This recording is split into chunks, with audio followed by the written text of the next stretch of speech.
Alhamdulillahi Rabbil Alamin.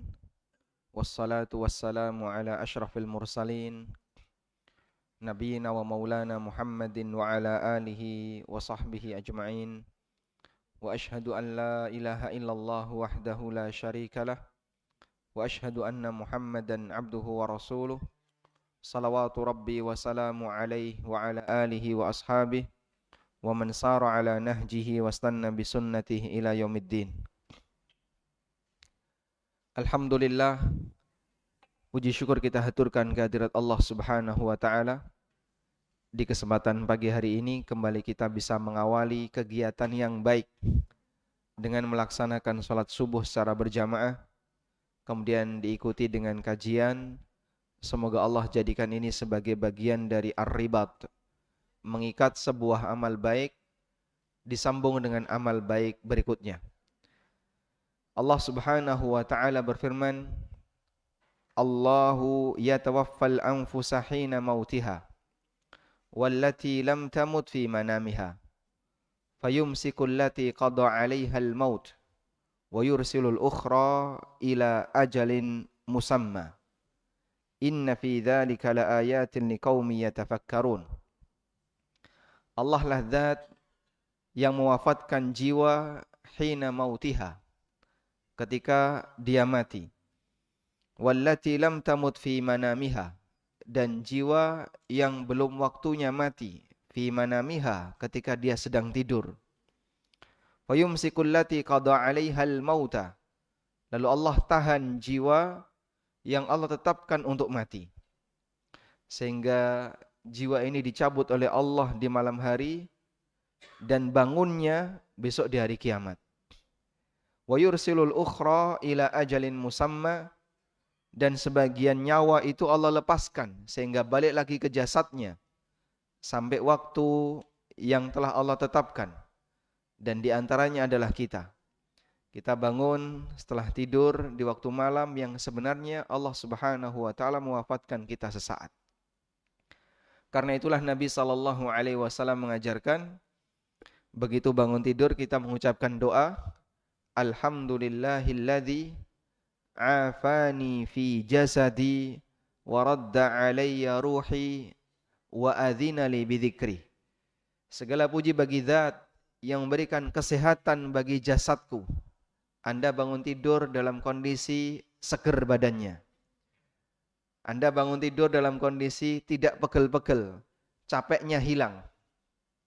Karena salah satu di antara fungsi tidur, sebagaimana yang Allah tegaskan di surat An-Naba, tidur itu bisa menjadi penghilang dari capek. Allah berfirman bagaimana? Wa ja'alna an-nauma subata.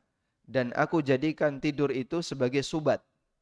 Yang dimaksud dengan subat adalah bisa menghilangkan rasa capek. Kemudian Nabi SAW berdoa, wa radda alayya ruhi, dan dia mengembalikan ruhku sehingga bisa bangun lagi di waktu pagi. Wa adzina li bidzikri, dan Allah Subhanahu wa taala memudahkanku untuk mengingatnya. Dalam arti kita beribadah kepada Allah Subhanahu wa taala di waktu subuh. 3 nikmat ini Anda memilikinya. Bapak Ibu bisa hadir ke sini, saya yakin semuanya dalam kondisi sehat. Walhamdulillah. Dan kita kembali dihidupkan oleh Allah Subhanahu wa taala. Dan yang ketiga, Allah Subhanahu wa taala berikan kita nikmat untuk belajar agama seusai melaksanakan sholat subuh, berzikir kepada Allah, kemudian dilanjutkan dengan kajian. Wa adzina li bidzikri, Allah mudahkan bagi kita untuk berzikir kepadanya. Rasulullah sallallahu alaihi wasallam menyebutkan, seorang muslim pada waktu di pagi hari, siapa yang diberi oleh Allah Subhanahu wa taala 3 nikmat, maka hakikatnya dia seperti mendapatkan dunia seisinya. Nabi SAW bersabda, Man asbaha mu'afan fi jasadi, aminan fi sirbi, wa indahu qutu yaumihi, faka'annama hizat lahu dunya bihadhafiriha. Man asbaha mu'afan fi jasadi. Siapa yang di waktu pagi dalam keadaan jasadnya sehat, fisiknya sehat. Aminan fi sirbi, aman di tempat tinggalnya. Wa indahu qutu yaumihi, dan dia memiliki bahan makanan di hari itu.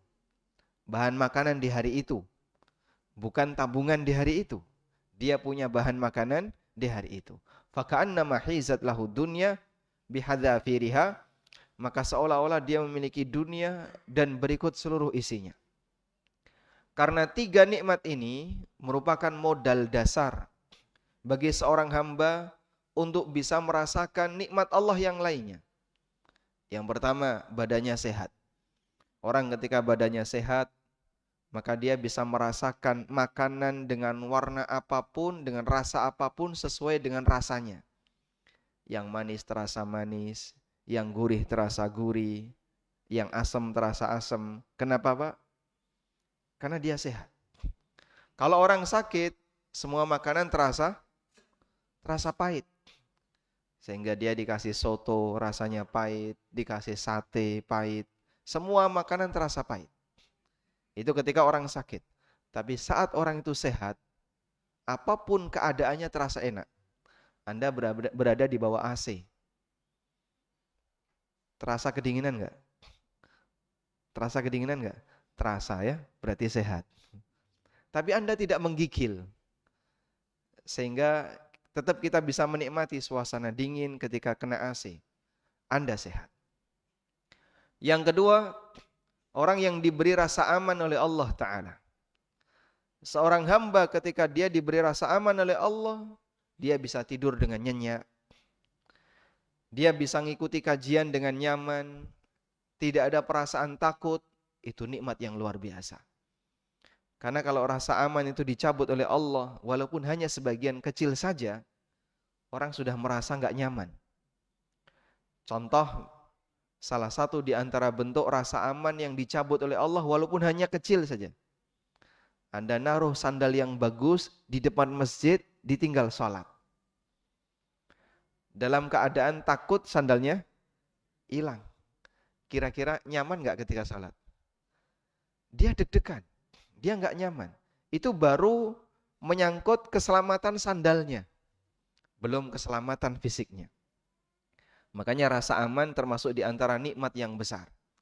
Orang bisa melakukan praktek bisnis, dia bisa melakukan muamalah apapun, bekerja di tempat manapun, dalam kondisi nyaman ketika suasananya aman.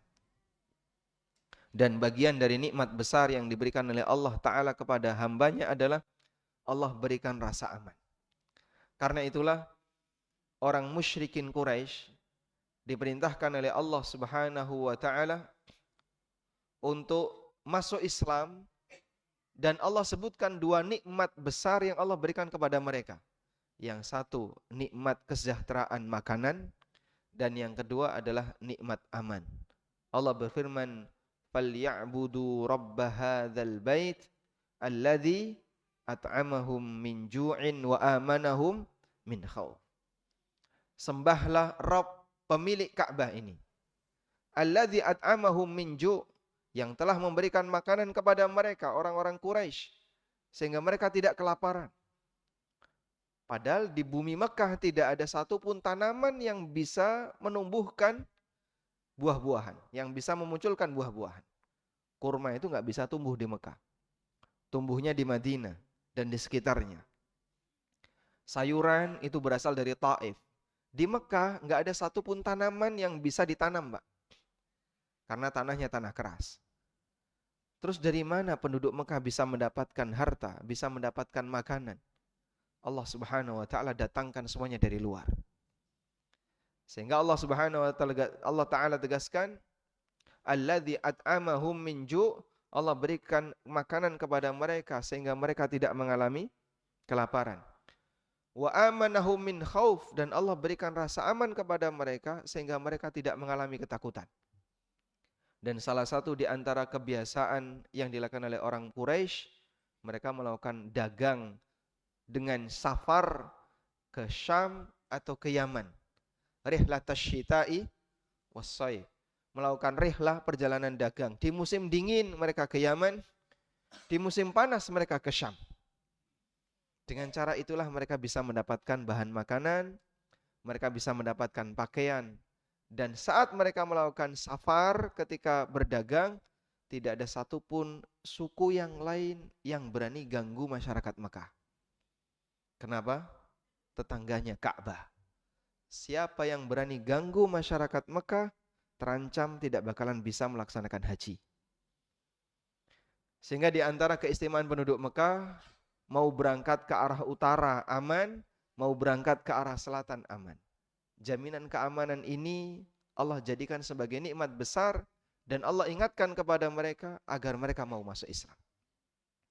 Nah, kaitannya dengan ini jamaah dimulakan Allah Subhanahu wa taala. Ketika kita dijadikan oleh Allah sebagai seorang muslim yang diberi oleh Allah rizki yang cukup, diberi oleh Allah nikmat aman, diberi oleh Allah taala jasad yang sehat, kurang apa lagi? Tinggal selanjutnya apakah kita bisa bersyukur kepada Allah? Tinggal selanjutnya apakah kita bisa menggunakan itu untuk beribadah kepada Allah ataukah tidak? Karena semua nikmat ini nantinya akan dipertanggungjawabkan di mana? Di yaumil akhir. Siapapun yang mendapatkan nikmat itu akan dipertanggungjawabkan di yaumil akhir. Prinsip seperti inilah yang diajarkan oleh Nabi SAW dalam hadis beliau dan banyak disebutkan oleh para asatidzah. Nabi SAW bersabda dalam hadis riwayat Tirmidzi, "La tazalu qadam 'abdin yaumal qiyamah hatta yus'al." Kaki seorang hamba gak bakalan geser kelak di hari kiamat sampai dia ditanya oleh Allah Ta'ala. Salah satunya adalah wa an malihi min aina iktasabah wa fima anfaqah. Dia akan ditanya oleh Allah tentang hartanya, dari mana harta itu dia dapatkan dan untuk apa harta itu dia gunakan. Rasulullah sallallahu alaihi wasallam juga mengingatkan, sekecil apapun nikmat yang kita miliki, Allah Subhanahu wa taala akan mempertanyakannya. Sebagaimana yang disebutkan dalam sebuah peristiwa. Nabi SAW kelaparan. Karena di dalam rumah tidak ada sesuatu yang bisa dimakan. Beliau keluar. Kemudian beliau berjalan. Ketemulah Abu Bakar As-Siddiq radhiyallahu anhu. Maka Abu Bakar ditanya oleh Rasulullah SAW, "Ma akhrajaka?" Apa yang membuat kamu keluar wahai Abu Bakar siang-siang seperti ini? Lalu Abu Bakar radhiyallahu anhu mengatakan, "Al-ju' ya Rasulullah." Lapar ya Rasulullah. Nabi SAW mengatakan, "Ma akhrajana illa ma akhrajaka illa ma akhrajtani." Tidak ada yang membuat kau keluar kecuali juga sama sebagaimana membuat aku keluar. Beliau keluar rumah juga karena lapar. Lalu mereka berdua jalan. Ketemu sahabat Umar bin Khattab radhiyallahu anhu. Ditanya, "Loh, kamu keluar kenapa? Siang-siang kayak gini." Umar radhiyallahu anhu mengatakan, "Al-ju' ya Rasulullah." Lapar ya Rasulullah. 3 manusia terbaik di kalangan umat ini. Nabinya sallallahu alaihi wasallam dan 2 murid terdekat beliau, sahiban Abu Bakar dan Umar. Siang hari keluar rumah dalam kondisi lapar. Pernah nggak Pak kita mengalami kayak gitu? Gasnya habis ya, Masya Allah. Jadi nggak masak di rumah. Akhirnya mereka berangkat ke rumah salah satu sahabat yang beliau punya binatang, punya kambing, sehingga punya susu. Kemudian beliau juga punya kebun kurma, yaitu sahabat Abu Ayyub Al-Ansari radhiyallahu anhu. Sesampainya di rumah sahabat Abu Ayyub, waktu itu Abu Ayyub tidak ada di rumah, namun ada istrinya. Kemudian mereka diberi oleh istrinya suguhan seadanya berupa air putih. Begitu Abu Ayyub datang, Masya Allah, beliau mengatakan, "Wallahi, demi Allah, di hari ini tidak ada orang yang menerima tamu yang lebih mulia dibandingkan tamuku. Karena yang datang adalah manusia terbaik, Nabi SAW, dan 2 murid terbaiknya, Abu Bakar dan Umar." Akhirnya Abu Ayyub memberikan stan dan kurma, kemudian beliau memerah susu kambing, lalu diberikan kepada Nabi SAW, termasuk juga beliau menyembelih kambing, kemudian dagingnya disuguhkan kepada Rasulullah SAW dan dua sahabatnya. Selesai mereka makan, Nabi SAW mengatakan, "Walladzi nafsi biyadi." Demi zat yang jiwaku berada di tangannya, latus'alunna an hadzan na'im yaumal qiyamah. Sungguh kalian akan ditanya oleh Allah Ta'ala tentang kenikmatan ini kelak di hari kiamat. Padahal jamaah, mereka bertiga ini makan beralasan atau tidak beralasan? Sangat beralasan. Apa alasannya? Lapar. Orang yang lapar kemudian dia makan, itu kan punya alasan yang kuat. Sehingga ketika dia ditanya, kenapa kau makan ini? Dia bisa beralasan, saya lapar. Bukan karena saya berselera. Saya senang makanan ini. Meskipun kadang di antara kita kan sudah kenyang, perut sudah penuh, dikasih durian tetap mau, Pak. Sehingga dia makan itu alasannya apa? Sebatas masalah selera. Dia pengen. Selesai dikasih durian, dia dikasih minuman yang lain, yang menyegarkan, dikasih dawet misalnya. Dia masih mau makan, masih mau minum. Dikasih apa yang lain yang menurut dia suka, masih mau makan. Itulah kita. Sehingga banyak di antara kita ketika mengkonsumsi sesuatu alasannya selera. Bukan karena sebatas alasan lapar. Sehingga kalau diminta untuk membandingkan, mana yang lebih layak untuk dimintai pertanggungjawaban dan dihisab, orang yang makan karena alasan lapar atau orang yang makan karena alasan selera? Selera. Kamu sudah kenyang, kenapa kau masih makan? Saya senang ya Allah. Itu kalau alasannya selera. Sehingga jika orang yang makan dengan alasan lapar dan yang mengkonsumsi adalah manusia-manusia terbaik, seorang nabi, dua sahabat terbaik yang punya jasa besar bagi perkembangan dakwah Islam. Ketika mereka makan dinyatakan oleh Rasulullah SAW, "Walladzi nafsi biyadih." Demi zat yang jiwaku berada di tangannya. "Latus'alunna an hadzan na'im yaumal qiyamah." Sungguh kalian akan ditanya oleh Allah tentang kenikmatan ini kelak di hari kiamat. Apalagi orang yang mengkonsumsi makanan karena alasan selera. Dan dia bukan manusia yang mungkin punya jasa terhadap perjuangan Islam. Tentu peluang hisapnya jauh lebih besar. Karena itulah jamaah yang dimuliakan Allah Ta'ala, dengan membangun kesadaran semacam ini, akan membuat kita jadi lebih waspada. Ketika kita mencari harta, ataupun mendapatkan harta, sebab semuanya tidak ada yang gratis, nantinya akan dihisap oleh Allah Subhanahu wa Ta'ala di yaumil akhir. Anda bisa bandingkan ya, antara keadaan kaum muslimin di zaman sekarang dengan apa yang terjadi di masa para sahabat. Saya kasih ilustrasi. Kalau bapak ibu punya dua anak, anggaplah jenis kelaminnya sama-sama laki-laki, tapi yang satu punya kemampuan yang lebih, yang satu kemampuannya biasa saja. Anak pertama, Masya Allah, dia ini rajin ibadah, berbakti kepada orang tua, hemat dalam masalah pengeluaran, gak suka jajan, sekolahnya pinter, beasiswa dari TK sampai doktor. Dari TK aja udah beasiswa, Pak.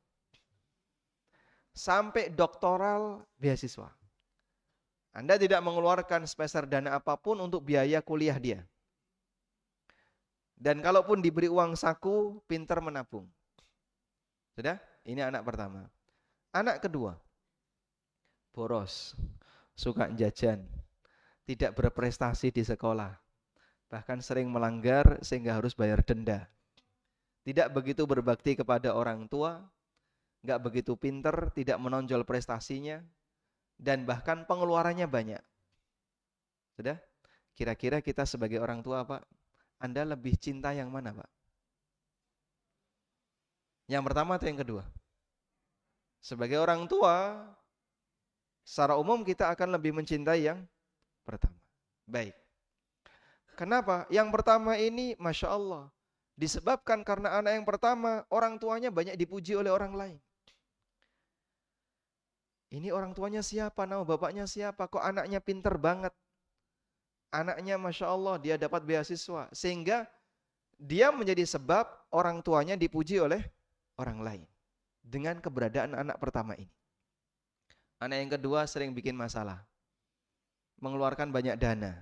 Orang tua sering keluar duit gara-gara anak yang kedua. Artinya begini.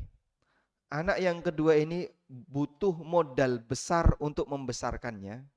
Butuh modal yang tinggi untuk membesarkannya. Anak yang pertama butuh modal yang sedikit untuk membesarkannya. Tapi anak yang pertama jasanya kepada orang tua lebih gede dibandingkan anak yang kedua. Baik, sekarang coba kita bandingkan antara keadaan kita dengan para sahabat. Manusia yang hidupnya sangat sederhana. Banyak di antara mereka yang sehari kadang cuma makan sekali. Ada di antara mereka yang kadang hanya punya satu pakaian.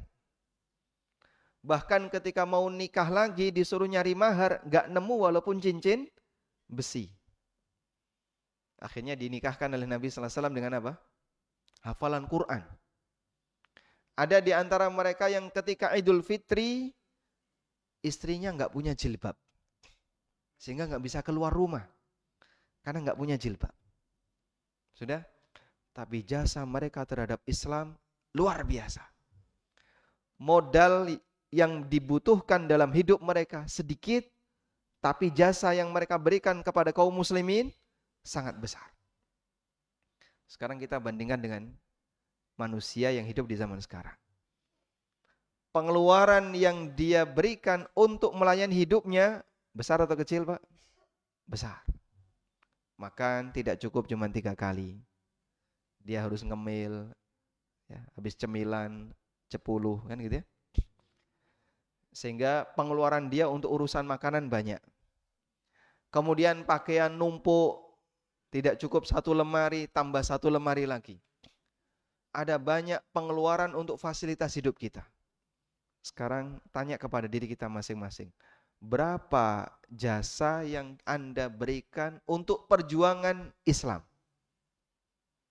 Gak bisa dibandingin dengan apa yang dialami oleh para sahabat. Andaikan kita seperti anak yang kedua tadi, sahabat itu seperti anak yang pertama. Maka kalau seperti ini suasananya, lalu pada saat kita hidup, kita fullkan untuk menikmati dunia, peluang hisabnya jadi lebih besar. Artinya Allah Subhanahu wa taala bisa saja mengejar lebih dalam tentang bagaimana cara kita dalam mencari harta. Kenapa kau dulu nyari hartanya kayak gini? Terus kenapa setelah ini kau masih seperti ini? Dan salah satu di antara yang perlu kita waspadai, Nabi sallallahu alaihi wasallam mengatakan, "Faman nuqisha faqad udzib." Barang siapa yang diajak debat, berarti dia akan diazab. Siapa yang diajak debat, maka dia akan diazab. Waliyadzubillah. Tayyib. Sekali lagi, kita terbitkan kesadaran semacam ini dalam diri kita, menjadi seorang muslim yang menyadari apapun yang kita lakukan nantinya akan dihisab oleh Allah Ta'ala.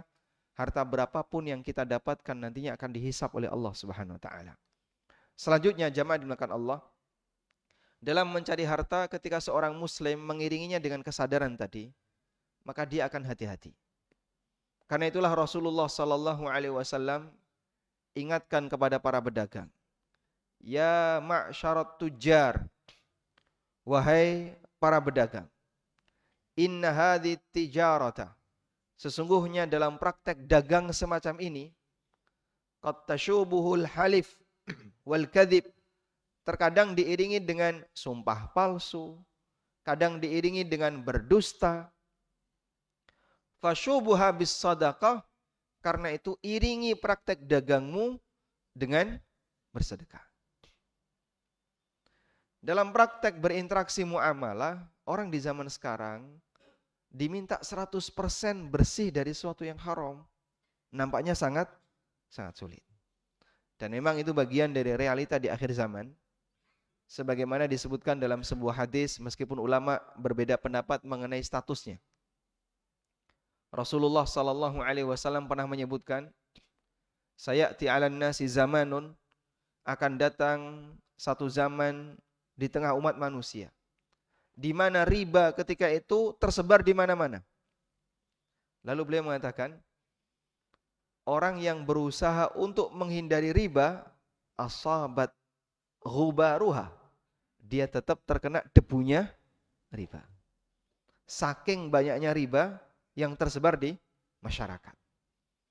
Sehingga sekalipun dia sudah berusaha untuk menghindarinya, dia tetap terkena debunya riba. Meskipun hadis ini tidak bisa kita jadikan sebagai dalil pembenar untuk melakukan praktek riba. Tapi hadis ini bercerita tentang realita di akhir zaman, ketika seorang hamba itu melakukan praktek bisnis, ada banyak sekali potensi yang haram yang mengancam dan masuk ke dalam praktek bisnisnya. Terus bagaimana solusi yang diberikan Nabi SAW? Beliau SAW menekankan, fasyubuha bis sadaqah.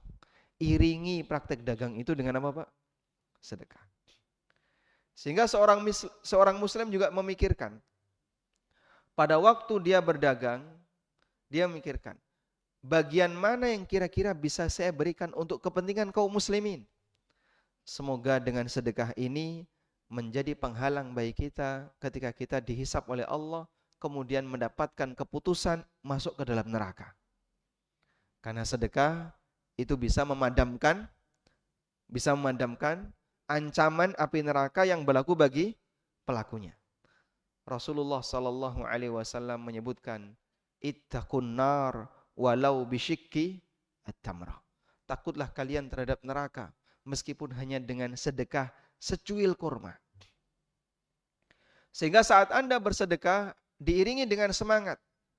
Tujuannya semoga yang sedikit ini menjadi kafarah untuk dosa-dosaku, yang itu berpeluang bagiku mendapatkan ancaman di neraka.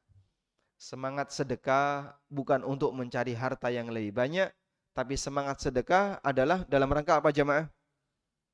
Dalam rangka apa? Untuk bisa menyelamatkan diri dari neraka. Pada waktu Nabi SAW khutbah Id, beliau berdiri di depan. Dan sunnahnya ketika khutbah Id itu tidak menggunakan mimbar. Beliau berdiri di depan para sahabat. Selesai beliau berkhutbah di depan, kemudian beliau mendekat ke jamaah wanita. Memegang Bilal bin Rabah radhiyallahu anhu. Kemudian Nabi SAW memberikan peringatan kepada para wanita. Ya ma'syaran nisa, tasaddaqna fa inni ra'aitukunna aktsara ahlin nar. Wahai para wanita, rajinlah bersedekah karena sungguh aku melihat kalian itu kebanyakan penduduk neraka. Sehingga saat beliau perintahkan sedekah, beliau kaitkan dengan apa? Neraka. Artinya siapapun yang berada pada posisi peluang dosanya lebih gede karena urusan muamalah, maka seharusnya semangat dia untuk bersedekah digunakan, yang dia keluarkan lebih besar. Sebab hanya dengan cara seperti ini, kira-kira yang bisa membuat dia itu lebih berpeluang selamat pada saat dihisap di akhirat. Pada waktu ada banyak sekali potensi yang haram yang dia dapatkan dari praktek muamalah yang dia lakukan, maka orang semacam ini dianjurkan untuk bersedekah lebih besar dalam rangka menyelamatkan dirinya.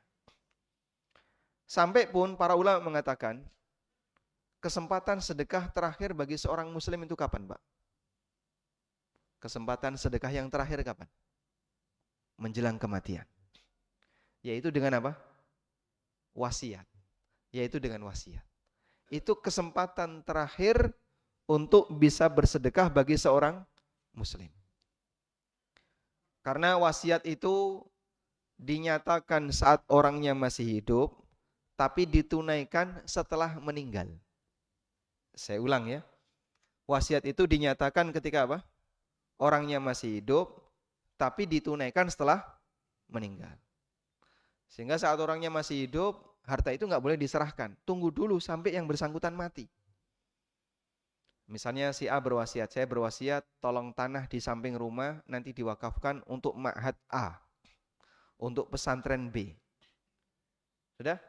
Selesai dia ngomong seperti itu, ternyata mungkin waktu itu dia merasa sudah dekat ajalnya, ternyata Allah sembuhkan dari sakit. Kemudian dia dikasih oleh Allah usia yang panjang, sampai sekian tahun. Sampai 30 tahun lagi misalnya. Sehingga waktu dia ngomong di usia 50 tahun, ternyata dia meninggal di usia 80 tahun. Berarti apakah tanah itu sudah pindah milik jadi miliknya pesantren? Tidak. Tunggu sampai orang ini mati. Dan andaikan selama perjalanan dia sembuh tadi, lalu dikasih oleh Allah usia yang panjang sampai umur 80 tahun dia baru meninggal dunia, kok di rentang ini dia mencabut lagi wasiatnya, hukumnya boleh. Sehingga misalnya dia pernah bilang, pada saat dia sakit mendekati wafatnya, dia bilang, tanah di sebelah ini nanti saya wakafkan untuk masjid A. Pada waktu dia sakit. Allah takdirkan dia sembuh, sehat, lalu dia senang dengan harta. Kemudian dia menginginkan agar harta ini tetap jadi miliknya. Wasiat itu dicabut, diperbolehkan. Sebab wasiat oleh para ulama disebut sebagai rencana untuk bersedekah. Wasiat itu adalah statusnya rencana untuk bersedekah. Sehingga kalau orang yang berwasiat mencabut wasiatnya, para ulama membolehkan. Tayyib. Dan dalam Islam wasiat itu maksimal berapa? Sepertiga, maksimal sepertiga. Nah, di sini ada sebuah keterangan yang disampaikan oleh Ibnu Abbas radhiyallahu anhu. Ada keterangan yang disampaikan oleh Ibnu Abbas. Ketika para ulama membahas, berapa sih nilai wasiat yang ideal? Berapa nilai wasiat yang ideal? Nabi SAW mengatakan, as-sulusu was-sulusu katsir. Sepertiga dan sepertiga itu sudah banyak. Berarti itu berbicara batas maksimal. Lalu berapa nilai wasiat yang ideal? Ada yang memfatwakan 1/5. Ada yang memfatwakan 1/4. Namun di antara para ulama ada yang menyebutkan, apabila ada orang yang dia merasa di antara sumber hartanya itu banyak kecampuran syubhat, terkadang ada harta yang haram, maka dianjurkan bagi dia untuk berwasiat maksimal. Saya ulang ya. Ada sebagian ulama yang menyebutkan, ini saya tulis di buku saya, judulnya Pengantar Ilmu Waris. Di bagian depan saya sebutkan tentang fikih masalah wasiat. Sebagian ulama mengatakan tentang nilai wasiat yang ideal. Itu kesempatan terakhir bagi seorang muslim untuk bersedekah. Apabila ada seorang muslim yang dia merasa bahwa dalam hartanya masih banyak yang syubhat, banyak harta yang haram, terkadang kecampuran dengan harta yang tidak bisa dipertanggungjawabkan di akhirat, maka dianjurkan bagi dia untuk berwasiat dengan nilai maksimal sepertiga. Tujuannya apa? Barangkali di antara yang dia keluarkan ini ada bagian harta yang haram, bagian harta yang syubhat, yang itu berpotensi berbahaya ketika di akhirat. Sehingga dianjurkan untuk berwasiat sepertiga. Cuman biasanya orang kalau mau mengeluarkan dengan nilai segede ini di masa sekarang gimana, Pak? Terasa berat ya, Pak? Kenapa, Pak? Mikir anaknya, mikir istrinya, begitu, Pak ya? Sehingga kalau dia diminta untuk berwasiat sepertiga, mungkin dia akan bingung. Itulah kita, Pak. Cintanya kita kepada harta sampai mati. Bahkan kadang ada orang yang memperjuangkan untuk mendapatkan harta yang banyak meskipun dia sudah tua. Pak, apa Bapak mau menikmati harta ini? Bukan. Tapi yang dia pikirkan apa? Anaknya. Sehingga dia masih semangat untuk mengumpulkan dalam jumlah yang besar. Kenapa? Bukan memikirkan dirinya, tapi memikirkan anaknya. Dia memikirkan keluarganya, dia memikirkan anaknya. Makanya berat kadang mengeluarkan harta meskipun dalam bentuk wasiat. Sebab wasiat itu kan sebenarnya sisa-sisa harta yang mau disedekahkan. Makanya disebutkan dalam hadis riwayat Ibnu Majah, wasiat disebut oleh Nabi SAW sebagai sedekah dari Allah. Nabi SAW bersabda, Innallaha tasaddaqa alaikum bithuluthi amwalikum ziyadatan li'a'malikum. Allah bersedekah kepada kalian dengan maksimal nilai sepertiga dari harta kalian sebagai tambahan untuk amal kalian. Kenapa disebut sedekah? Karena orang kalau sudah mati, maka dia sudah nggak bisa lagi beramal. Tapi dengan wasiat dia bisa nyambung amal. Paham? Dengan wasiat dia bisa nyambung amal. Sehingga saat dia masih hidup dia bilang, tanah ini nanti kalau saya mati wakafkan untuk masjid X. Selama dia masih hidup, tanah itu tetap jadi miliknya. Begitu dia mati, barulah ditunaikan wasiat itu, diwakafkan untuk masjid X. Saat diwakafkan untuk masjid X, yang wakaf siapa? Anaknya atau mayit ini? Yang wakaf siapa? Yang wakaf mayit. Tapi diwakilkan kepada anaknya. Paham di sini, Pak? Sehingga itu tetap jadi amal mayit meskipun pelaksananya ahli warisnya. Karena ahli waris sebagai pelaksana di sini bukan karena itu hartanya, namun statusnya adalah sebab dia menjadi wakil bagi mayit yang berpesan agar mewakafkan lahan ini untuk masjid X sebelum beliau meninggal. Sehingga tetap jadi amalnya mayit. Kenapa disebut oleh Nabi SAW sebagai sedekah? Karena orang ini beramal pada saat dia sudah meninggal dunia. Sebagai tambahan amal yang diberikan oleh Allah Subhanahu wa taala untuk dia. Tayyib. Selanjutnya prinsip yang ketiga. Jadi kita bicara tentang masalah apa tadi? Yang pertama, membangun kesadaran hisab di akhirat. Yang kedua, berusaha untuk sedekah ketika kita berdagang. Karena barangkali di antara harta kita ada yang bercampur dengan yang haram, yang syubhat dan seterusnya. Prinsip yang ketiga, seorang muslim ketika berdagang, dia tidak hanya sebatas mengejar nominal yang banyak, tapi dia juga mengejar keberkahan dari nilai harta yang dia dapatkan. Seorang muslim yang berdagang tidak hanya mengejar nominal keuntungan, tapi dia juga mengejar keberkahan yang bisa dia dapatkan. Dan prinsip semacam ini yang diajarkan oleh Nabi SAW. Makanya beliau melarang beberapa perbuatan yang secara lahiriah itu bisa melariskan dagangan.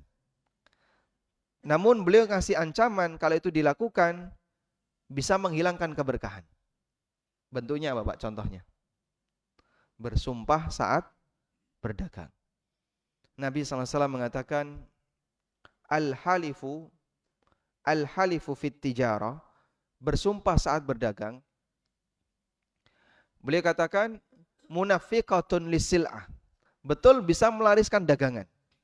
Al-halifu munafiqatun lisil'ah, mumhiqatun lil barakah. Bersumpah ketika berdagang bisa melariskan dagangan, tapi bisa menghilangkan keberkahan. Dan kadang orang itu punya kebiasaan seperti itu. Ini berapa, Pak? 100. Kalau 80 gimana? Demi Allah, Mas, tadi sudah ada yang nawar 90 enggak tak kasih. Padahal dia baru buka toko. Pagi itu dia baru buka toko. Tapi karena saking seringnya dia ngomong, tadi sudah ada nawar sekian enggak tak kasih, akhirnya jadi kebiasaan. Padahal dia baru buka. Tadi kapan, Pak, baru buka? Berapa, Pak, ini, Pak? 50. Kalau 30 gimana? Tadi sudah ada yang nawar 40 enggak tak kasih. Ketahuan bohongnya. Karena dia baru buka. Kalimat ini kan yang paling sering, Pak, ya.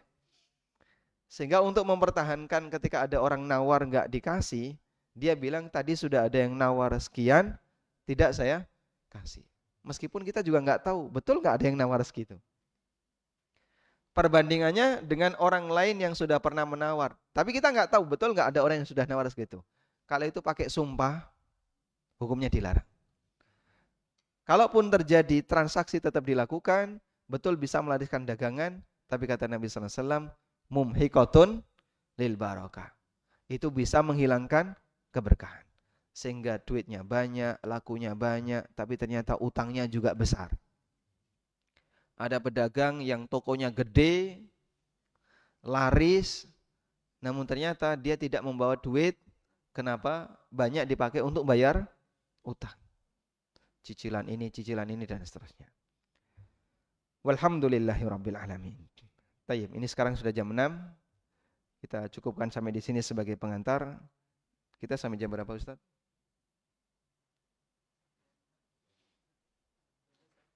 Jam 7. Masya Allah. Enggak sarapan. Syuruk jam berapa syuruk? 6? 6.20. Tayyib. Ada waktu 20 menit. Barangkali ada yang mau disampaikan, kami persilahkan. Wassallallahu ala nabiyyina Muhammadin wa ala alihi wa sahbihi wasallam. Kertas tadi malam ada yang bawa?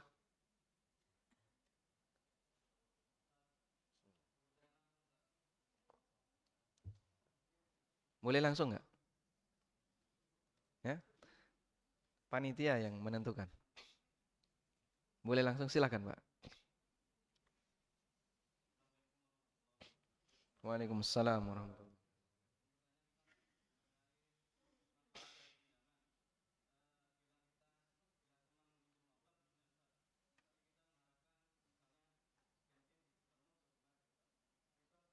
Masya Allah. Baik. Kalau Bapak minjemi mobil ya, atau minjemi motor, atau minjemi rumah, kamu boleh pakai rumah saya, tapi syaratnya listriknya diisi sendiri ya. Itu riba atau bukan? Sudah dipinjami rumah, listriknya minta, wah ini kebangetan kalau kayak gini Pak. Ya wajar saja kalau listriknya diisi sendiri. Tayyib. Sehingga kalau ada orang pinjam motor, lalu kemudian dia diminta untuk ngisi bensin sendiri, riba atau bukan? Riba atau bukan? Kalau untuk kepentingan pribadinya itu wajar. Nah sekarang ada kasus begini ya. Anda minjemi motor, tangkinya kosong, nggak ada bensinnya. Mas, saya pinjam motornya ya mas. Monggo Pak silahkan dipakai. Cuman tangkinya kosong Pak. Ini Bapak jalan 5 meter udah macet ini Pak. Harus diisi dulu. Syaratnya satu Pak ya, nanti balik tangki penuh. Balik tangki penuh. Sudah? Ini riba atau bukan? Riba atau bukan? Apa dalalnya? Dalilnya apa dalilnya? Syaratnya di depan. Ada hadis yang disampaikan oleh Fudalah bin Ubaid. Ini bukan sabda Nabi SAW, tapi perkataan siapa? Sahabat Fudalah bin Ubaid. Kullu qardin jarra naf'an fawwar riba. Setiap utang yang menghasilkan manfaat, maka manfaat itu statusnya adalah riba. Setiap utang yang menghasilkan manfaat, maka manfaat itu adalah riba. Sudah? Sehingga yang berstatus sebagai riba adalah utang yang menghasilkan manfaat. Nah, untuk kejadian ini, akadnya utang motor atau pinjem motor? Bedanya apa? Kalau utang? Kalau pinjem? Baik. Apa perbedaan antara utang dengan pinjam? Saya pinjam duit dengan saya utang duit itu sama atau beda? Ya. Gimana Pak? Beda, bedanya di mana?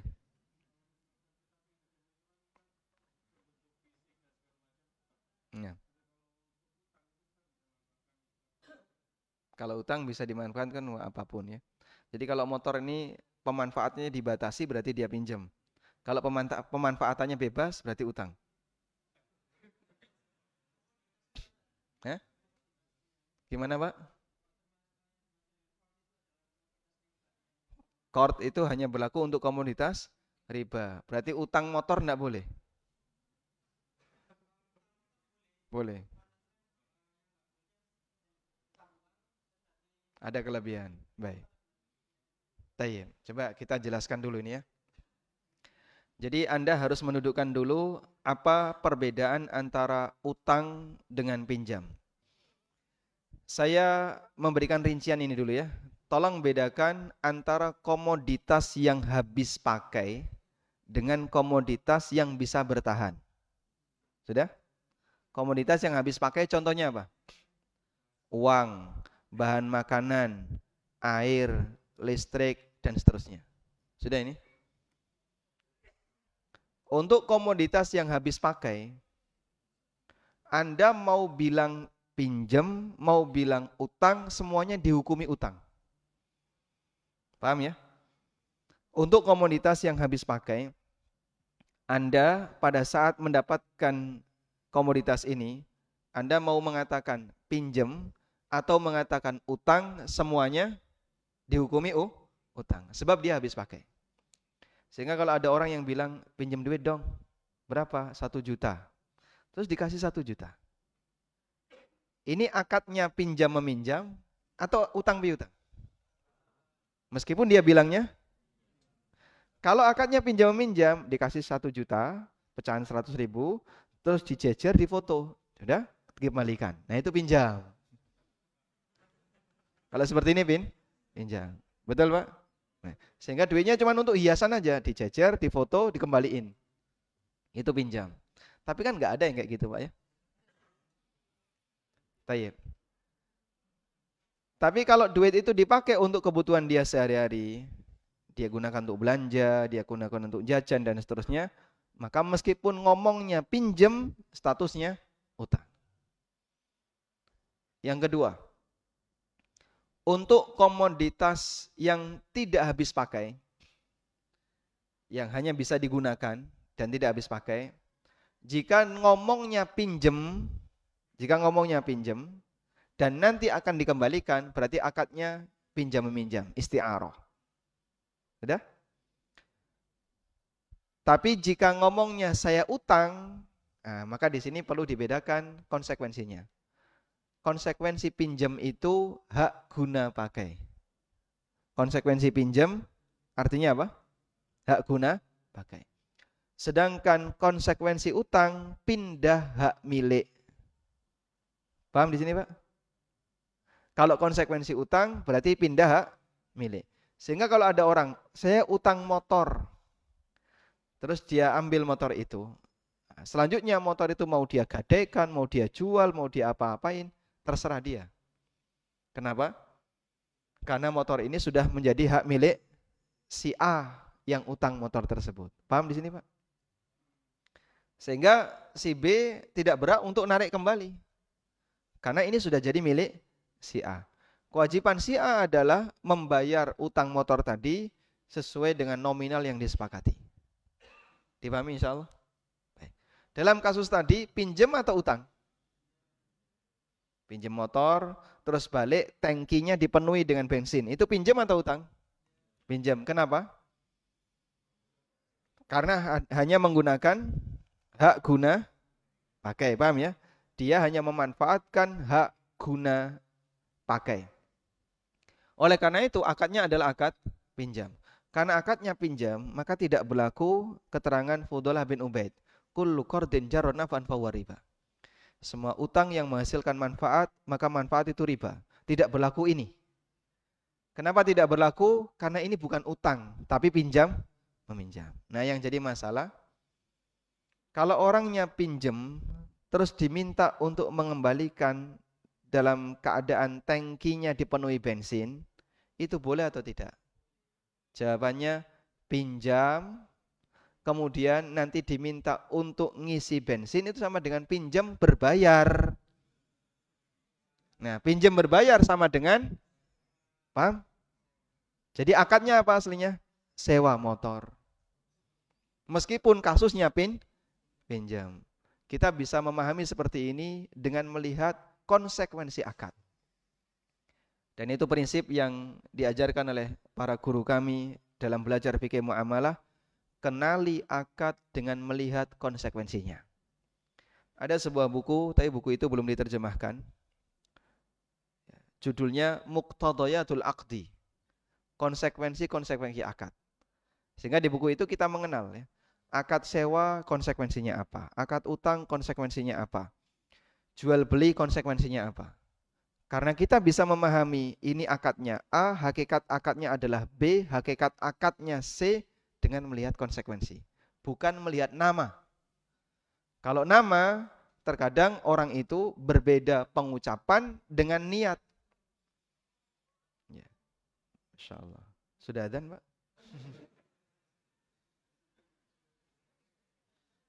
Ini subuh waktu Aceh ya. Satu contoh misalnya. Satu contoh, Bapak datang ke penjual gorengan. Lalu Anda bilang ke penjual gorengan, Mas dengerin ya, saya mau ngomong, dengerin ya.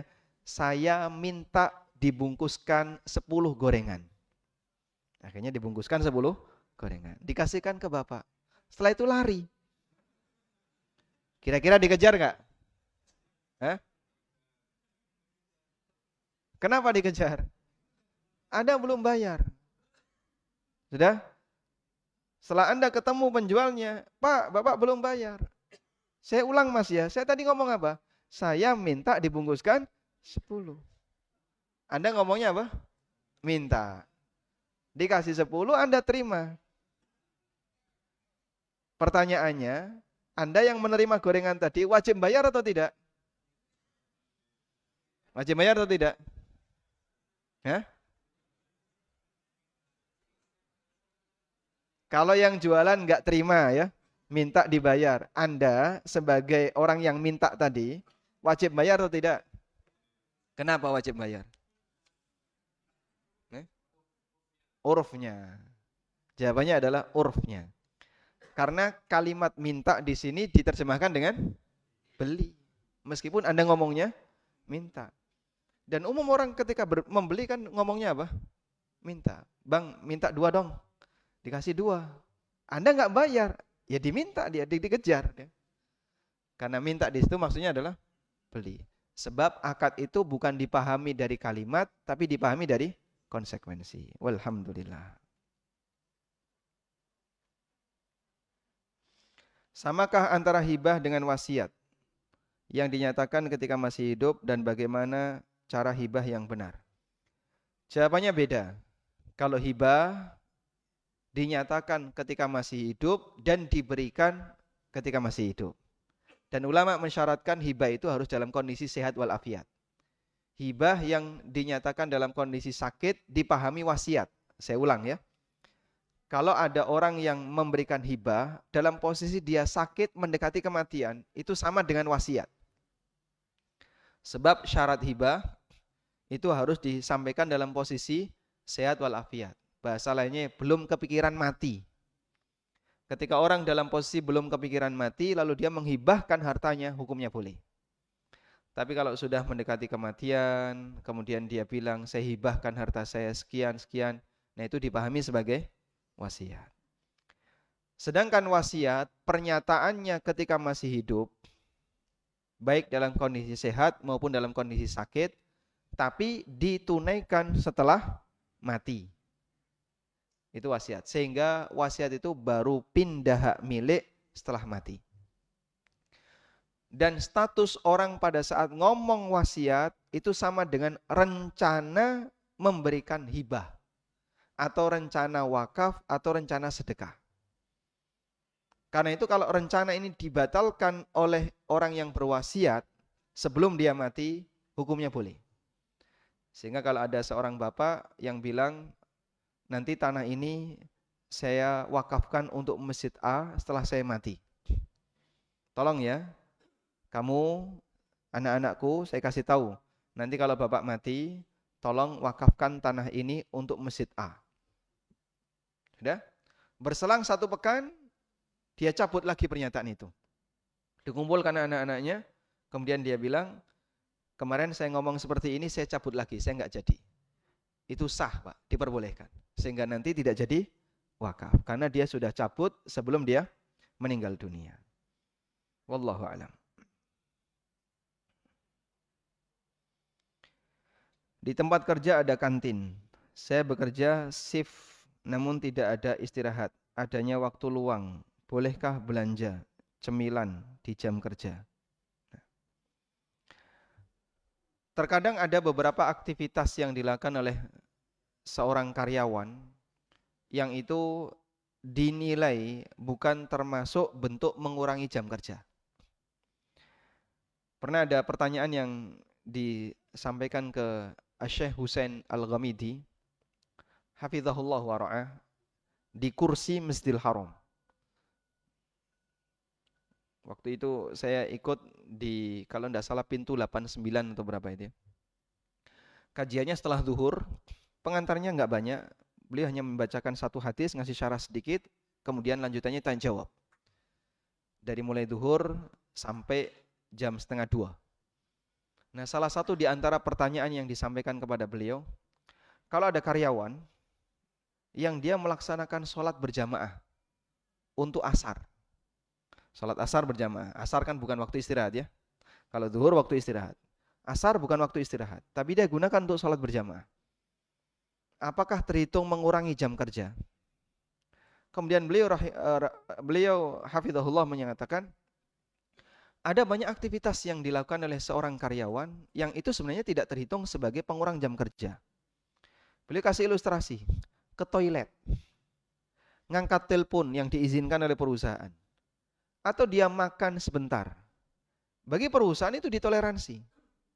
Kalau ada karyawan diare misalnya, lalu dia bolak-balik ke toilet, itu kira-kira perusahaan akan nuntut untuk ganti jam kerja nggak? Kamu ke toilet hari ini berapa kali? 5 kali Pak Bos. Masya Allah. Sekali berapa menit kamu? 15 menit minimal. Karena lagi diare ya. Lagi diare dia. 15 menit kali 5. Berarti berapa itu Pak? 75 menit. 1 jam lebih. Ganti ya, nanti lembur 75 menit. Ada kayak gitu Pak? Ada nggak perusahaan yang kayak gitu? Sehingga andai kan ada karyawan yang rajin minum air. Masya Allah. Dia di perusahaan itu ketika masuk kantor, minum air 3 liter. Bolak-balik keluar masuk toilet. Apakah itu bisa mengurangi jam kerja? Tidak. Wallahu a'lam. Oleh karena itu, untuk hajat pribadi yang itu tidak mungkin bisa terpisahkan dari manusia, jika dilakukan di tengah jam kerja, maka ini tidak terhitung sebagai pengurang jam kerja. Sehingga andaikan orang itu sholat asar berjamaah, meskipun tidak disediakan waktunya oleh perusahaan untuk sholat asar, lalu dia sholat asar, ini bagian dari kebutuhan pribadi seorang muslim. Maka secara aturan agama, ini tidak boleh dihitung sebagai pengurang jam kerja. Tapi lain halnya kalau setelah sholat, terus kelekaran dulu ya, kemudian ngorok dulu, baru balik ke kantor, nah ini bisa disebut mengurangi jam kerja. Wallahu alam. Oleh karena itu kalau hanya sebatas beli di kantin, lalu Bapak segera kembali ke tempat kerja, semoga tidak termasuk mengurangi jam kerja.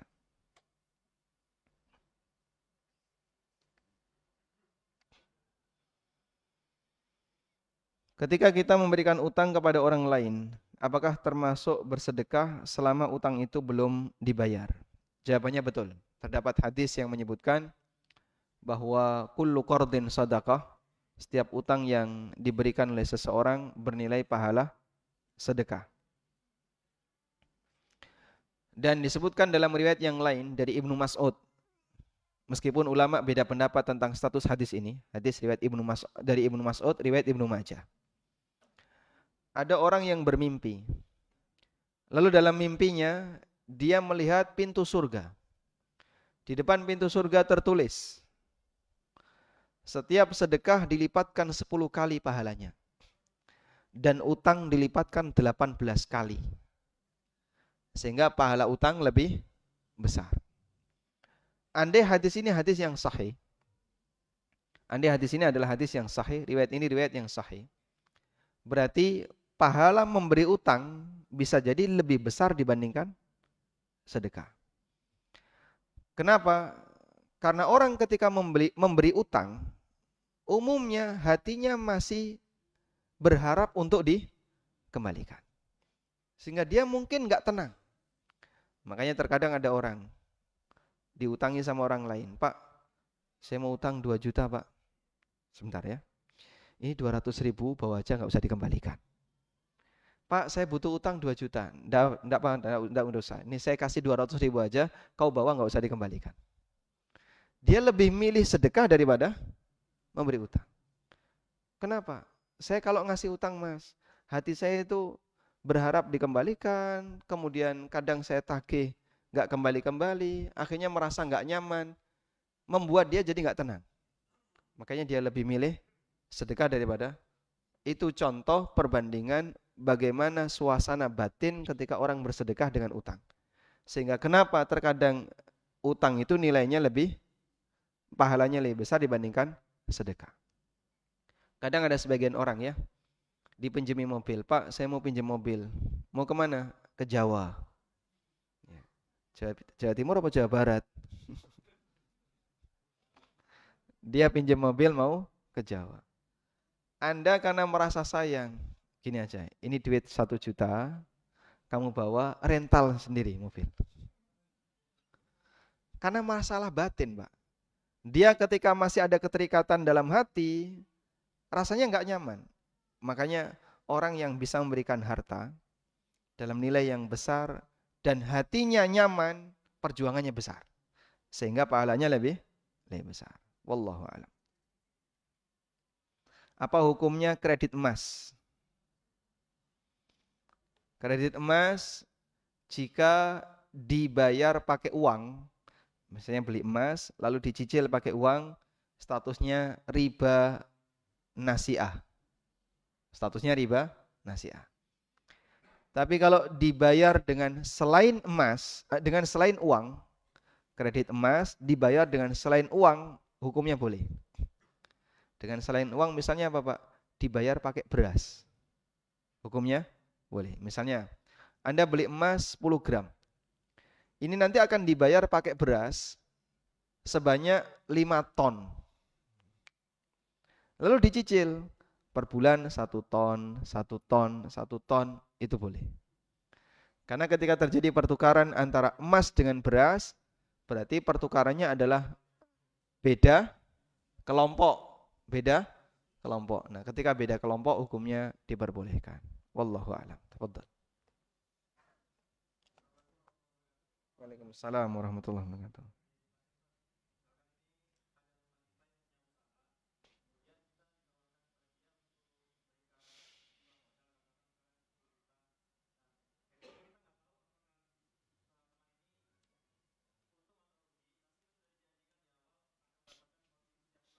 Dapat berapa? 500.000 tiap bulan. Baik. Barakallahu fiik.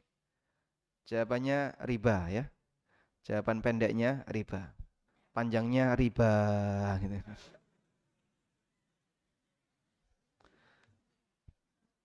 Karena dalam masalah akad mudharabah, bagi hasil itu tidak boleh tertentu.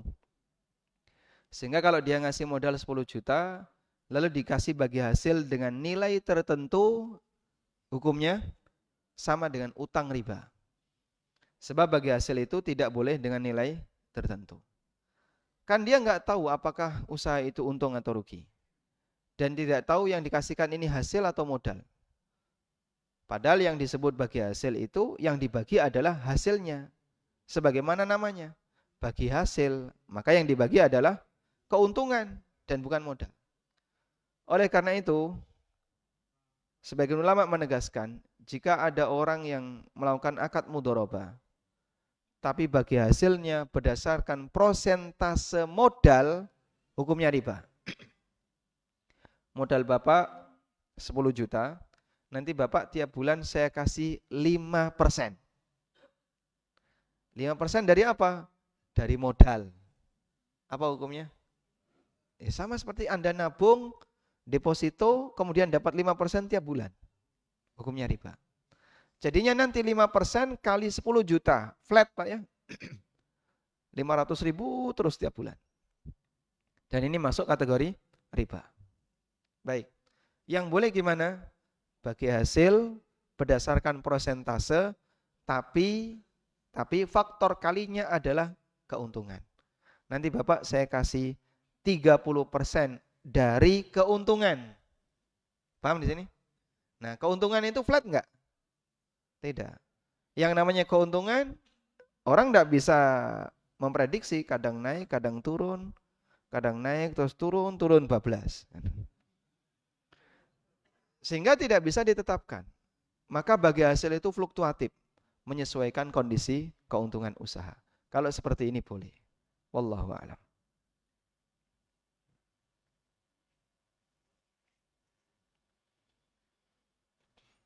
Assalamualaikum waalaikumsalam. Bagaimana sedekahnya wanita yang mengandalkan nafkah dari suami?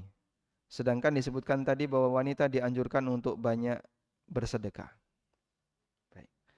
Kalau ibu sering dikasih nafkah oleh suami, ya jangan dihabiskan semuanya ya. Silahkan ditabung sebagian, tapi jangan banyak-banyak ya. Nah, tabungan-tabungan yang Anda punya itu nanti silahkan digunakan untuk sedekah. Atau yang kedua, jika suami memberikan hibah berupa perhiasan atau apapun yang kemudian Anda miliki secara pribadi, ini juga boleh disedekahkan. Karena dalam riwayat tadi, begitu Nabi SAW mengatakan, ya ma'syaran nisa tasaddaqna, wahai para wanita, perbanyaklah sedekah. Mereka langsung melepas antingnya, gelangnya, cincinnya, dilemparkan, ditadai oleh Bilal. Ditadai oleh Bilal. Sehingga Bilal menggunakan, orang di masa silam itu pakaiannya seperti orang ikhram, Pak. Pakaiannya seperti orang ikhram. Bawahnya pakai sarung, atasnya digunakan untuk nutupi pundak. Bilal menggunakan ridaknya, ridak itu pakaian atasan untuk orang ikhram itu, dipakai untuk nadai emas. Sehingga para wanita itu ngelempar emas.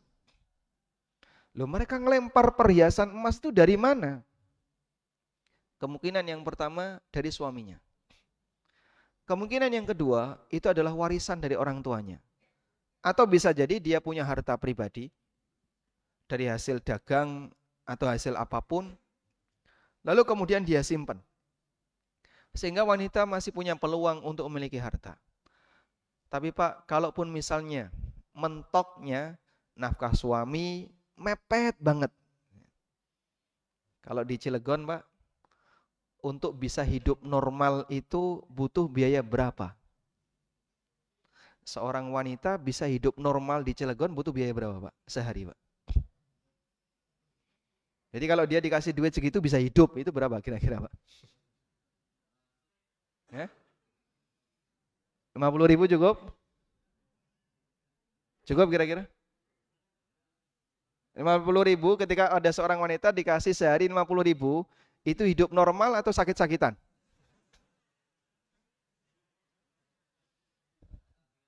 Hah? Oh, kadang normal, kadang sakit-sakitan. Kalau 100.000 sehat ya? Ya, insya Allah. Udah, anggaplah 100.000. Sehingga misalnya, Pak Ustadz, suami saya cuma ngasih 100.000 sehari. Dan itu pasti habis. Nggak tersisa. Sehingga Anda tidak punya tabungan sepeser pun.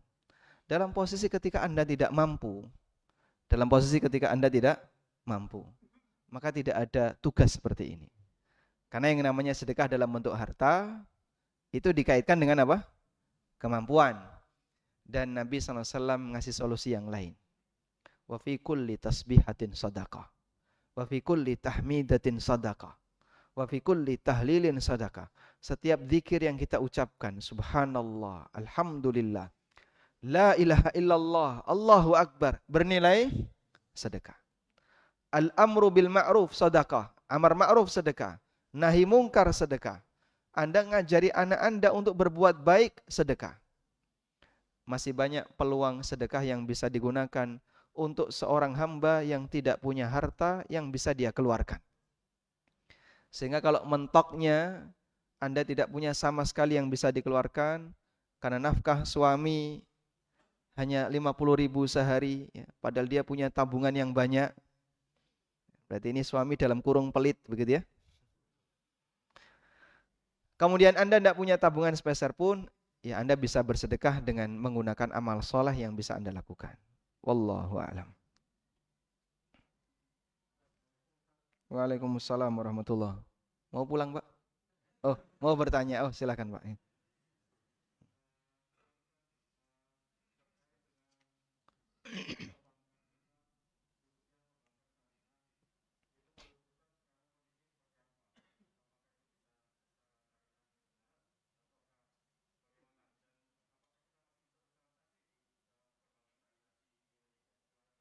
Nah,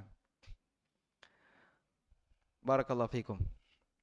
Yang saya gunakan pendekatannya biasanya seperti ini ya. Saya tidak menilai secara global, tapi saya lebih menilai pada masing-masing produk. Saya biasanya lebih menilai kepada masing-masing produk. Keberadaan bank, ada lending, ada funding. Umumnya untuk yang produk funding ada beberapa pilihan yang insya Allah selamat dari transaksi riba. Contohnya adalah wadiah. Wadiah di bank syariah insya Allah selamat dari transaksi riba. Sebab dalam wadiah bank syariah itu bank tidak memberikan bonus, tidak ngasih bunga kepada nasabah yang punya simpanan di wadiah. Karena itu untuk produk funding, jika posisi Anda sebagai nasabah, Anda pilih wadiah. Ada pilihan yang lain, deposito, yang mereka sebut dengan mudharabah, dan itu harus ditahan dalam waktu tertentu. Dan produk ini karena memberikan bagi hasil yang tidak jelas, ada bonus yang diberikan oleh pihak bank dalam kesepakatan itu, kami masih meragukan apakah bonus ini halal atau haram. Dan nampaknya lebih dekat kepada perkara syubhat. Sehingga sebaiknya tidak mengambil untuk produk funding ya, yang bentuknya deposito syariah atau mudharabah. Anda gunakan aja wadiah. Insya Allah wadiah ini aman. Kemarin saya baru saja mendapatkan WA dari bank syariah. Silahkan nabung dengan nominal sekian. 10 juta atau berapa begitu, minimal 10 juta. Tapi ditahan dalam waktu setahun. Nanti Bapak bisa mendapatkan beberapa pilihan hadiah. Itu ada banyak hadiah ya. Tapi hadiahnya kecil-kecil ya. Sendok, garpu, mushaf maksudnya. Mushaf. Kemudian ada buku harian dan seterusnya. Nah, ketika saya membaca itu, ya ini jelas riba. Karena dia memberikan hadiah pada saat akad utang berlangsung. Dan hadiah disebabkan karena utang termasuk di antara riba. Saya sebutkan pembahasan masalah hadiah karena utang di buku Ada Apa Dengan Riba. Ada rincian yang diberikan oleh para ulama. Dan apabila itu disyaratkan, maka ulama menegaskan itu riba. Abdullah bin Salam pernah mengatakan kepada Abu Burdah rahimahullah. Beliau mengatakan, innaka fi ardin ar-riba fihi fash. Kamu sekarang berada di sebuah daerah di mana riba itu tersebar di mana-mana. Wa inna min abwabir riba, dan termasuk di antara pintu riba, idza aqrada ahadukum qardan, apabila si A mengutangi si B. Lalu si B ini mengembalikan utangnya, maka dia mengembalikan utang wa bisallatin fi hadiyah. Dia membawa uang utang itu untuk pengembalian plus sekeranjang hadiah. Lalu Abdullah bin Salam mengatakan, fattaki tilka sallah wa ma fiha. Kamu jauhi keranjang itu dan isinya, jangan diambil. Dan itu jadi tradisi di masa Abdullah bin Salam waktu berada di Irak. Di Irak ada kebiasaan seperti itu.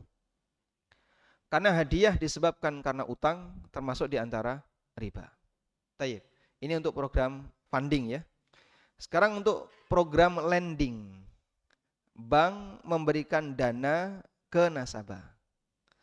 Nah ini yang lebih mengendalikan aturan pihak bank.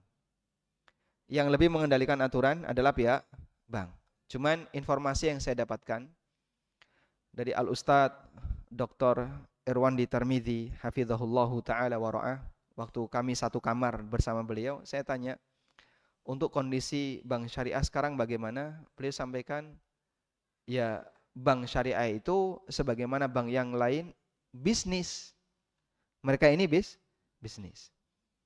Sehingga kalau nasabahnya ngerti syariah, ngerti praktek muamalah, maka nasabah bisa mengajukan skema akad yang diinginkan. Sudah?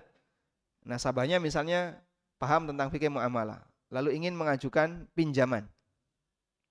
Dia bisa mengajukan skema akad. Pak, saya mau akadnya kayak gini. Baik. Bank nanti akan menimbang. Jika kerjasama dengan orang ini menguntungkan, dia mau. Tapi kalau kira-kira kurang menguntungkan, bank tidak mau. Sehingga bagi mereka ini pertimbangannya bisnis. Dia mengajukan skema akad yang keluar dari SOP bank. Kalau kira-kira itu menguntungkan, bank bersedia. Tapi kalau tidak menguntungkan, ya bank biasanya menolak. Ini yang pertama. Yang kedua, kalau nasabahnya tidak paham fikih muamalah, maka skema akadnya mengikuti SOP yang berlaku di bank. Kalau nasabahnya nggak paham fikih muamalah, Bapak ngikut kami saja ya. Ini insya Allah sesuai syariah, Bapak tinggal tanda tangan. Sudah Pak, SOP-nya pakai SOP bank. Ini untuk lending. Makanya untuk lending, jika Anda tidak paham tentang bagaimana skema yang benar, nanti bank yang akan membuatkan skemanya. Nah, di sini kita tidak tidak bisa memberikan jaminan apakah sudah sesuai syariah ataukah belum. Wallahu a'lam. Waalaikumsalam. Taib, gimana Ustaz? Oh, untuk kuis. Baik. Baik. Mohon ditahan dulu ya. Pertanyaan yang terakhir. Yang kertas ya. Di tempat kerja saya ada kasus direksi perusahaan untuk melancarkan usahanya, ada acara mandi kembang di makam keramat. Apakah ini termasuk kesyirikan? Oh, mandi di hotel enak kok mandi di kuburan. Aneh orang ini ya. Mandi di hotel kan showernya ada yang anget, ya, ada yang panas, ada bathtub. Ya. Dia milih mandi di kuburan. Kasih tahu sama dia ya, Pak mandi di hotel aja jangan di kuburan Pak ya. Apakah ini termasuk kesyirikan? Tergantung dari maksud dari mandi kembang yang dia lakukan. Kalau tujuan dia dengan menggunakan mandi kembang itu dalam rangka untuk ritual ibadah kepada penghuni kubur, karena termasuk bagian dari bentuk ritual ibadah adalah mandi, maka ini termasuk kesyirikan. Sehingga dia mandi demi kuburan ini. Mandi dalam rangka untuk menyembah kuburan ini. Kalau tujuannya itu syirik akbar. Tapi kalau tujuannya tabarruk, min bab at-tabarruk, dalam rangka untuk mencari berkah. Sehingga dia mandi di situ bukan dalam rangka untuk menyembah kuburan, bukan dalam rangka untuk beribadah kepada kuburan. Tapi tujuannya agar nanti dirinya diberkahi. Di dekat kuburan yang dianggap sebagai orang soleh. Meskipun kita nggak tahu ya, kuburan ini betul orang soleh atau tidak. Di dekat kuburan yang dianggap sebagai kuburan orang soleh. Dengan itu dia berharap nanti akan mendapatkan rahmat. Lalu mendapatkan keberkahan. Maka ini statusnya, wallahu a'lam, statusnya syirik asghar. Tidak sampai pada syirik akbar. Dan orang ini salah tempat ketika mau nyari rahmat dan keberkahan. Seharusnya kalau mau cari rahmat dan keberkahan, datang ke mana Pak? Pengajian. Ya, gitu. Karena pada saat orang berada di masjid Allah, lalu dia ada kajian, Allah menurunkan apa? Nazalat alaihimur rahmah. Nazalat alaihimus sakinah wa ghasiyatuhumur rahmah. Akan turun ketenangan kepada mereka. Saking tenangnya, suasananya jadi nyaman, adem, merem. Itu pengaruh dari apa? Ketenangan. Kemudian Allah juga menurunkan rahmat. Sehingga mereka mendapatkan rahmat, mendapatkan keberkahan. Dari kajian yang dia laksanakan. Wallahu a'lam. Cukup Ustaz. Nah, terakhir kuisnya. Jadi angkat tangan, Pak. Baik, pertanyaannya. Saya yang bertanya, Pak ya. Waalaikumsalam warahmatullahi wabarakatuh. Oh, Bapak bertanya. Oh, gitu. Hmm. Voucher? Voucher apa, Pak? Gratis ongkir. Nah.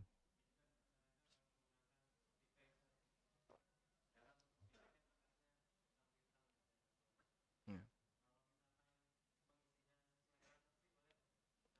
Hmm. Jadi top up-nya menjelang belanja. Nah, tayyib.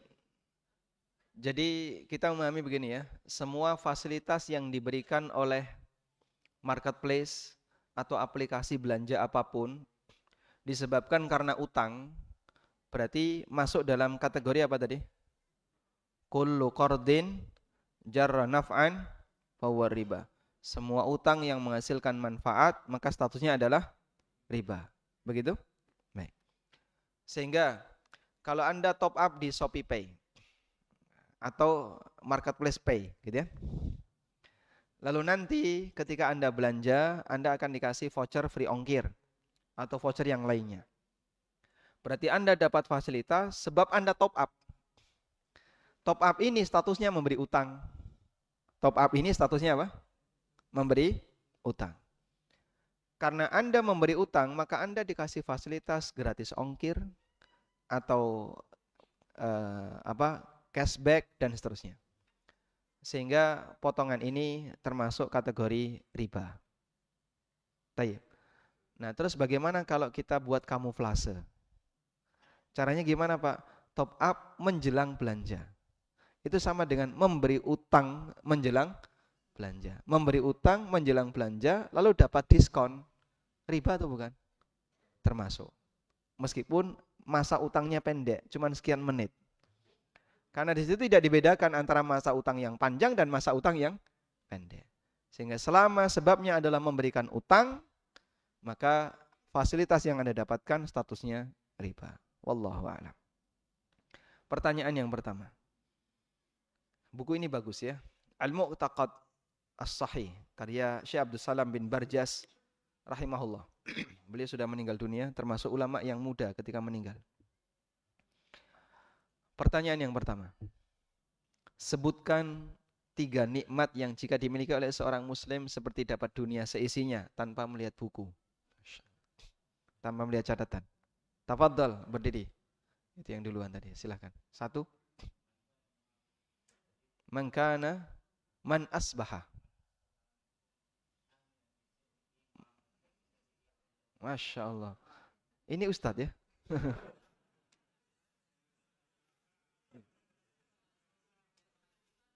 Ustadz, baik, diskualifikasi. Ustadz mau hadiah yang mana Ustadz? Antum buku kayak gini sudah punya semuanya. Ayo, dapat hadiah ya. Dapat hadiah. Soal tsani. Pertanyaan yang kedua. Pertanyaan yang kedua ya. Sebutkan 3 hal yang perlu dipikirkan oleh seorang muslim saat berdagang.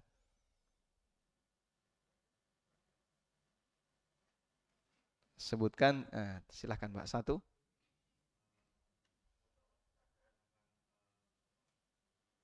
Hisab.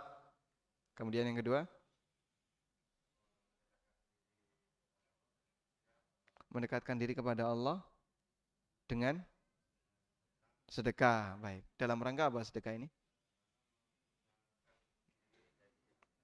Baik, karena ada harta syubhat. Yang ketiga.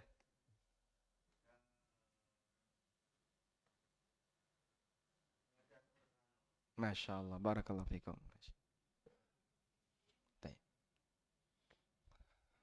Pertanyaan berikutnya. Bukunya judulnya Al-Qawaidul Muthlah. Ini buku pertama yang saya pelajari ketika saya duduk di majelis guru saya Ustadz Aris Munandar. Dan waktu saya ikut nggak paham. Sampai selesai buku saya nggak paham. Setelah itu dibaca ulang sekian tahun lagi, alhamdulillah jadi paham ya. Karena waktu itu saya masih awam, nol, nggak ngerti apapun.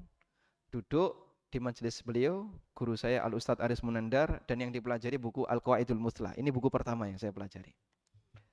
Pertanyaannya, buku ini bahas apa?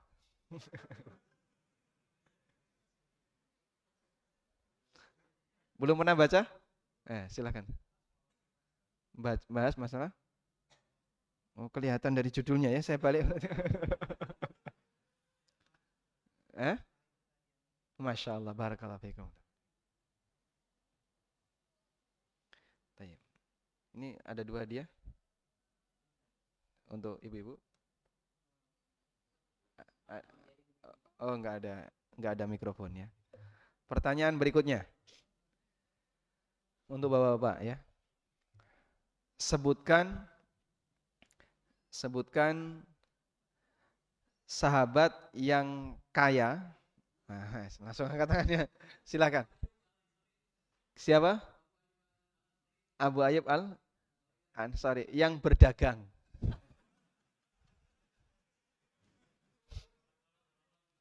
Abdurrahman bin Auf yang kedua. 5 sahabat.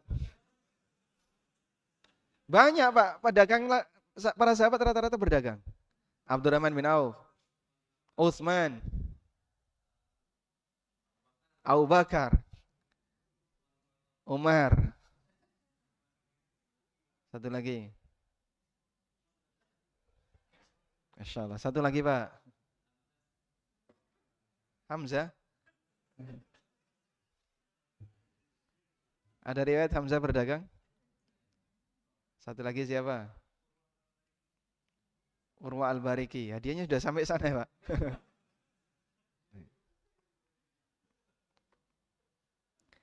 Soal yang terakhir ya. Pertanyaan yang terakhir. Sebutkan satu dalil tentang bahaya harta haram. Dalilnya bebas.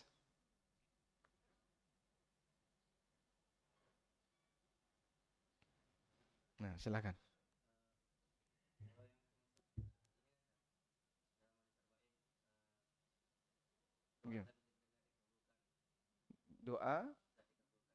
Doanya tidak dikabulkan. Gimana kalimatnya? Tsumma dzakara rajula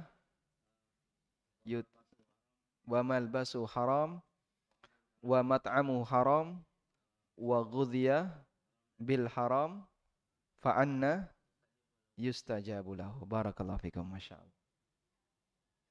Walhamdulillahirabbil alamin. Selesai kajian di pagi ini. Dan ini masih banyak pertanyaan yang belum sempat kita bacakan. Semoga apa yang kita bahas bermanfaat. Dan semoga Allah Ta'ala memberikan keberkahan dari setiap usaha kita dalam mencari yang halal. Wassallallahu ala nabiyyina Muhammadin wa ala alihi wa sahbihi wa sallam wa akhiru da'wana anilhamdulillahi rabbil alamin. Subhanakallahumma wa bihamdika. Asyhadu an la ilaha illa anta astaghfiruka wa atubu ilaik. Wassalamualaikum warahmatullahi wabarakatuh.